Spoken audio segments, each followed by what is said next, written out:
Generation one election সেটাই প্রথমবার এসছে তেমন না,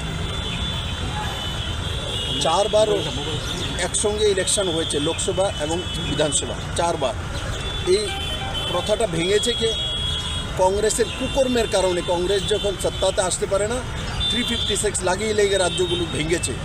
ভাঙার পরে 5 বছরের আগে রাজ্যগুলি ভাঙার কারণে এই প্রথা তৈরি হয়ে গেছে এবং ভারতবর্ষের লাখো কোটি টাকা খরচা হয়। 2024 ইলেকশনে আনুমানিক 1 লাখ কোটি টাকা খরচা হয়েছে।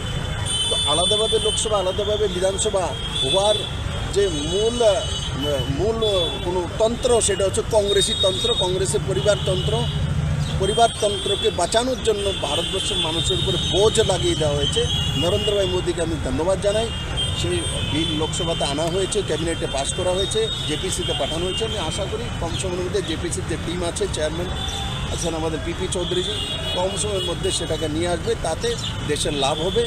আর যেই টাকাটা ইলেকশনে খরচা, সেই টাকাটা সাধারণ মানুষের জন্য স্কিম করে আমরা খরচা করলে স্বাভাবিকভাবে এক তো সময় বাঁচবে 2 বছর, আর অন্যদিকে সাধারণ মানুষের জন্য বড় মাত্রায় বাজেটে টাকা নিয়ে স্কিমে খরচা করা যাবে।